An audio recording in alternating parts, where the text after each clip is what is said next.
जय हिंद साथियों, आपका हमारे यूट्यूब चैनल एडॉप्टर में स्वागत है। साथियों, आज हम आरपीएफ कांस्टेबल के 50 संभावित प्रश्नों को हल करेंगे जो कि परीक्षा में पूछे जा सकते हैं। तो चलिए शुरू करते हैं। शुरू करने से पहले हम आपको बता दें, यदि आप हमारे चैनल पर नए हो तो हमारे चैनल को सब्सक्राइब अवश्य कर लें ताकि आपके पास वीडियो की नोटिफिकेशन पहुँचती रहे। तो चलिए शुरू करते हैं। साथियों, हमारा पहला प्रश्न है, 2011 की जनगणना के अनुसार भारत में नगरीय जनसंख्या का प्रतिशत है। तो साथियों, 2011 की जनगणना के अनुसार भारत में नगरीय जनसंख्या का प्रतिशत 31.2 है। तो साथियों, ऑप्शन नंबर डी इसका बिल्कुल सही जवाब हो जाएगा। चलिए अगले प्रश्न की ओर बढ़ते हैं। अगला प्रश्न है,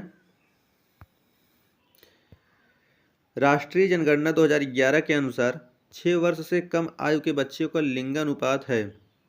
तो साथियों, इसका सही जवाब हो जाएगा ऑप्शन नंबर ए 919। तो ऑप्शन नंबर ए इसका बिल्कुल सही जवाब हो जाएगा। अगला प्रश्न है,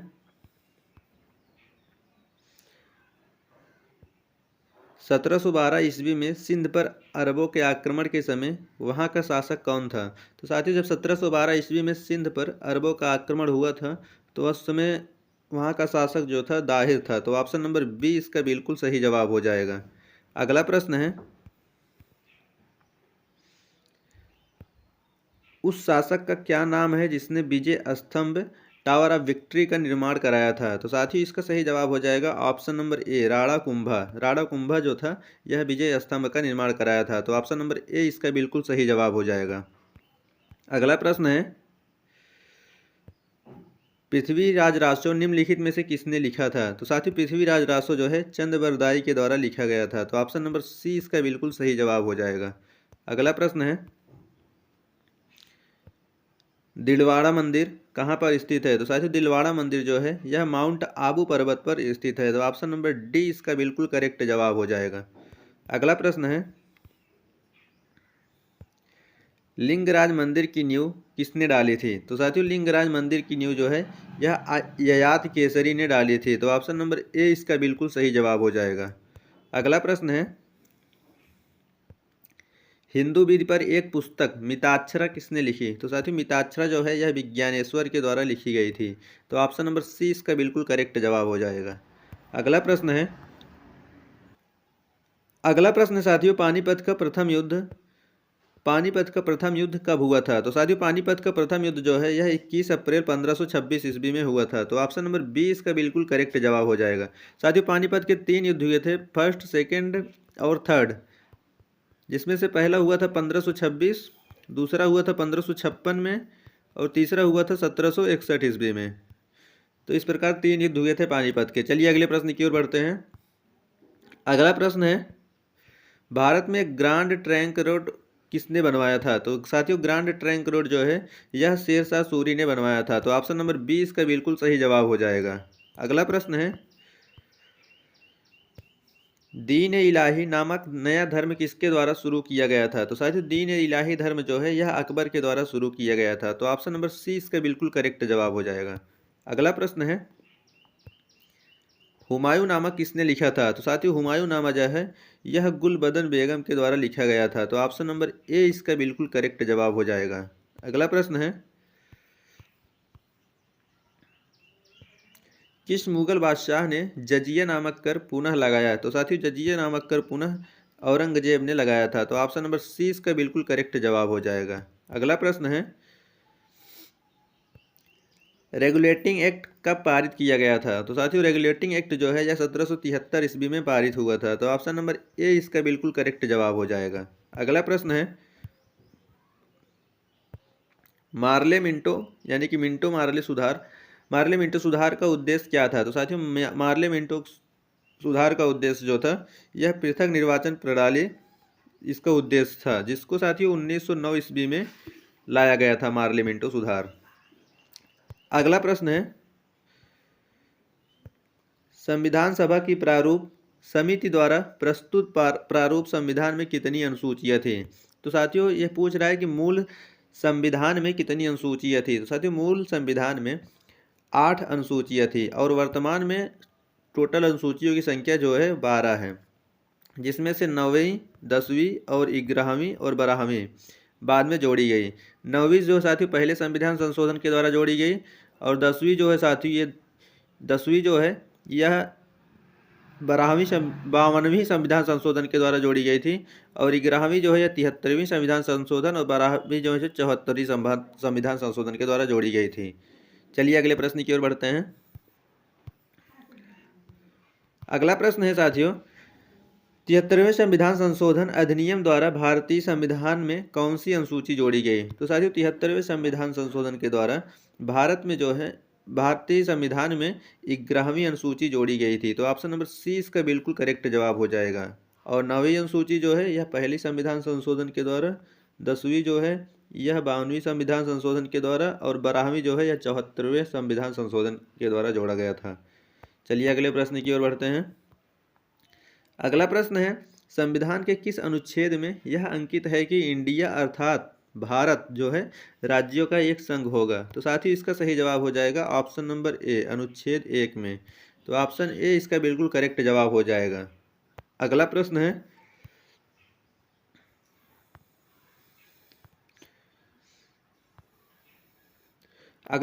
साथियों, भारतीय संविधान का कौन सा अनुच्छेद राष्ट्रपति के पद के लिए पुनः निर्वाचन की योग्यता निर्धारित करता है?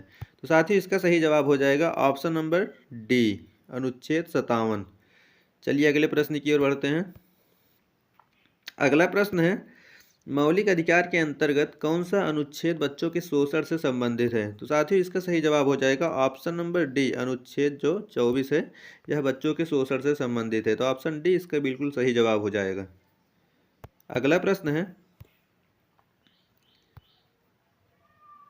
42वें संविधान संशोधन के द्वारा संविधान के किस अनुच्छेद में मौलिक कर्तव्यों को जोड़ा गया है? तो साथियों इसका सही जवाब हो जाएगा ऑप्शन नंबर बी, 42वां संविधान संशोधन जो है यह 1976 को हुआ था, और इसके द्वारा अनुच्छेद 51A को जोड़ा गया है जिसमें मौलिक कर्तव्यों का उल्लेख है, और टोटल मौलिक कर्तव्यों की संख्या 11 है, और यह स्वर्ण सिंह समिति के सिफारिश पर जोड़ी गई थी। चलिए अगले प्रश्न की ओर बढ़ते हैं। अगला प्रश्न है, भारतीय संविधान के किस अनुच्छेद में अनुसूचित जातियों और अनुसूचित जनजातियों के लिए आरक्षण का प्रावधान किया गया है? तो साथियों इसका सही जवाब हो जाएगा ऑप्शन नंबर डी, अनुच्छेद 335 में। तो ऑप्शन डी इसका बिल्कुल सही जवाब हो जाएगा। अगला प्रश्न है, राष्ट्रपति का निर्वाचन किस प्रकार से होता है? तो साथियों राष्ट्रपति का निर्वाचन जो है यह अप्रत्यक्ष रूप से होता है। तो ऑप्शन बी इसका बिल्कुल सही जवाब हो जाएगा। अगला प्रश्न है, निम्नलिखित में से किन दो ग्रहों को छोड़कर शेष सभी ग्रह के चारों ओर वामावर्त घूमते हैं? तो साथियों इसका सही जवाब हो जाएगा ऑप्शन नंबर डी, शुक्र और वरुण को छोड़कर। तो ऑप्शन डी इसका बिल्कुल सही जवाब हो जाएगा। अगला प्रश्न है, प्लेट विवर्तनिक सिद्धांत का प्रतिपादन किसने किया था? तो साथियों इसका सही जवाब हो जाएगा ऑप्शन ए, हैरी हैस ने। तो ऑप्शन ए इसका बिल्कुल सही जवाब होगा। अगला प्रश्न है, ग्रीनविच माध्य समय यानी कि ग्रीनविच मीन टाइम तथा भारतीय प्रमाण समय इंडियन स्टैंडर्ड टाइम के बीच समय अंतराल कितना है? तो साथियों इसका सही जवाब हो जाएगा 5 घंटे 30 मिनट यानी कि 82.5 डिग्री। अगला प्रश्न है, सिस्मोग्राफ किसे मापने के लिए काम में लाया जाता है? तो साथियों सिस्मोग्राफ जो है यह भूकंपीय तरंगों को मापने के लिए काम में लाया जाता है। अगला प्रश्न है, विश्व का सर्वाधिक ऊंचा पठार निम्नलिखित में से कौन सा है? तो साथियों इसका सही जवाब हो जाएगा ऑप्शन नंबर सी, तिब्बत का पठार जो है विश्व का सबसे ऊंचा पठार है। अगला प्रश्न है, भारत की राष्ट्रीय आय का मुख्य स्रोत क्या है? तो साथियों भारत की राष्ट्रीय आय का मुख्य स्रोत जो है सेवा क्षेत्र है। अगला प्रश्न है, भारतीय प्रतिभूति एवं विनिमय बोर्ड की स्थापना कब की गई थी? तो साथियों इसका सही जवाब हो जाएगा ऑप्शन नंबर ए, 1988 ईस्वी में। अगला प्रश्न है, रामकृष्ण मिशन की स्थापना किसने की? तो साथियों रामकृष्ण मिशन की स्थापना जो है स्वामी विवेकानंद ने की थी। अगला प्रश्न है, खालसा पंथ की स्थापना किसने की थी? साथियों खालसा पंथ की स्थापना जो है गुरु गोविंद सिंह ने की थी। तो ऑप्शन नंबर ए इसका बिल्कुल सही जवाब हो जाएगा। साथियों गुरु गोविंद सिंह ने खालसा पंथ की स्थापना की थी। चलिए अगले प्रश्न की ओर बढ़ते हैं। अगला प्रश्न है साथियों, सूची को सूची 2 से सुमेलित कीजिए। सूची 1 में नृत्य दिया गया है और सूची 2 में राज्य दिया गया है। सूची 1 में दिया गया है कुचिपुड़ी, भरतनाट्यम, कथक और ओडिसी। राज्य ओडिशा, उत्तर प्रदेश, तमिलनाडु, आंध्र प्रदेश। कुचिपुड़ी साथियों जो है यह आंध्र प्रदेश में है। कुचिपुड़ी आंध्र प्रदेश। तो ए का हो जाएगा 4। उसके बाद ए का 4 किस में है, पहले ही वाले ऑप्शन में है। ए का 4, बी का 3, कथक का उत्तर प्रदेश 2 में हो जाएगा और ओडिसी 4 का डी का 1 में हो जाएगा। तो यही सही जवाब हो जाएगा। ऑप्शन नंबर ए इसका बिल्कुल करेक्ट जवाब हो जाएगा। अगला प्रश्न है,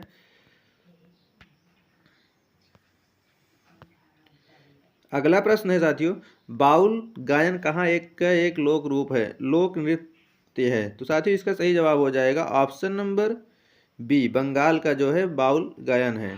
तो ऑप्शन नंबर बी इसका बिल्कुल सही जवाब हो जाएगा। अगला प्रश्न है,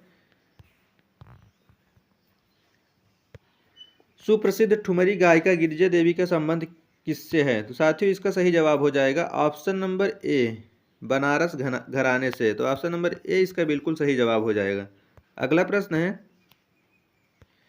पंडित रविशंकर को निम्नलिखित में से किस वाद्य यंत्र में को बजाने में विशिष्टता प्राप्त है। तो साथियों इसका सही जवाब हो जाएगा option number C, sitar. Pandit Ravishankar का संबंध जो है सितार से है। अगला प्रश्न है, कौन सा वार्षिक मेला ऊंट के व्यापार के लिए प्रसिद्ध है। तो साथियों इसका सही जवाब हो जाएगा ऑप्शन नंबर ए, पुष्कर मेला, जो कि राजस्थान में लगता है। अगला प्रश्न है, वॉलीबॉल, बास्केटबॉल तथा बेसबॉल खेल में प्रत्येक पक्ष में खिलाड़ियों की संख्या क्रमशः होती है। साथियों वॉलीबॉल में जो होती है 6 होती है, बास्केटबॉल में कितनी होती है, बास्केटबॉल में 5 होती है और बेसबॉल में खिलाड़ियों की संख्या 9 होती है। तो देखते हैं ऑप्शन में कौन सा सही है। तो साथियों इसका सही जवाब हो जाएगा ऑप्शन नंबर सी। अगला प्रश्न है, सुदीरमन कप किस खेल से संबंधित है। तो साथियों सुदीरमन कप जो है यह बैडमिंटन से संबंधित है। अगला प्रश्न है, प्रिंस ऑफ वेल्स कप किस खेल से संबंधित है। तो साथियों प्रिंस ऑफ वेल्स कप जो है यह गोल्फ से संबंधित है। अगला प्रश्न है, प्रकाश तरंग किस प्रकार की तरंग है। तो साथियों प्रकाश तरंग जो है यह एक अनुप्रस्थ तरंग है। अगला प्रश्न है, विल्हेल्म रोंटगेन ने किसका आविष्कार किया था। तो साथियों विलियम रोंटगेन ने जो है एक्सरे मशीन का आविष्कार किया था। अगला प्रश्न है, जब कोई इलेक्ट्रॉन उच्च कक्षा से निम्न कक्षा में जाता है तो साथियों ऊर्जा का उत्सर्जन होता है। अगला प्रश्न है, टिक्का रोग किस फसल से संबंधित है। तो साथियों टिक्का रोग जो है यह मूंगफली से संबंधित है। तो ऑप्शन नंबर डी इसका बिल्कुल सही जवाब हो जाएगा। अगला प्रश्न है, हिस्टोलॉजी शब्द का प्रयोग सबसे पहले किसने किया। तो साथियों हिस्टोलॉजी शब्द का सबसे पहले प्रयोग मेयर ने किया था। तो ऑप्शन नंबर ए इसका बिल्कुल सही जवाब हो जाएगा। अगला प्रश्न है, पिट्यूटरी ग्रंथि कहाँ स्थित होती है। तो साथियों पिट्यूटरी ग्लैंड जो है यह मानव के मस्तिष्क में, मध्य मस्तिष्क में स्थित होती है। अगला प्रश्न है, मंदिर निर्माण कला का जन्म सर्वप्रथम कहाँ हुआ था। तो साथियों कब हुआ था। तो साथियों मंदिर निर्माण कला का जन्म सर्वप्रथम गुप्त काल में हुआ था। तो ऑप्शन नंबर 20 का बिल्कुल सही जवाब हो जाएगा। अगला प्रश्न है, भारत का सर्वाधिक अभ्रक उत्पादक राज्य है। तो साथियों भारत का सर्वाधिक अभ्रक उत्पादक राज्य जो है आंध्र प्रदेश है। तो ऑप्शन ए इसका बिल्कुल सही जवाब होगा। अगला प्रश्न है, वियना शहर किस नदी के किनारे बसा है। तो साथियों वियना शहर जो है यह डेन्यूब नदी के किनारे बसा है। तो ऑप्शन नंबर ए इसका बिल्कुल सही जवाब हो जाएगा। अगला प्रश्न है, संगीत नाटक अकादमी की स्थापना कब हुई थी। तो साथियों संगीत नाटक अकादमी की स्थापना जो है 1953 में हुई थी। तो ऑप्शन नंबर 20 का बिल्कुल सही जवाब हो जाएगा। अगला प्रश्न है, साथियों इस प्रकार हम 50 प्रश्न को हल कर चुके हैं। साथियों जितने भी प्रश्न कराए गए हैं ये बहुत ही महत्वपूर्ण हैं और साथियों ये आरपीएफ कांस्टेबल के किसी न किसी शिफ्ट में ज़रूर आपको देखने के मिलेंगे। तो चलिए मिलते हैं किसी नेक्स्ट वीडियो में, तब तक के लिए धन्यवाद। साथियों आपको बता दें यदि आप चैनल को सब्सक्राइब ना किए हो तो हमारे चैनल को सब्सक्राइब अवश्य कर लें ताकि आपके पास वीडियो की नोटिफिकेशन पहुँचती रहे। और हम पेपर का एनालिसिस भी लेकर आते हैं, तो इसलिए आप वीडियो को हमारे लाइक कर दें और चैनल को सब्सक्राइब अवश्य कर लें। धन्यवाद। जय हिंद।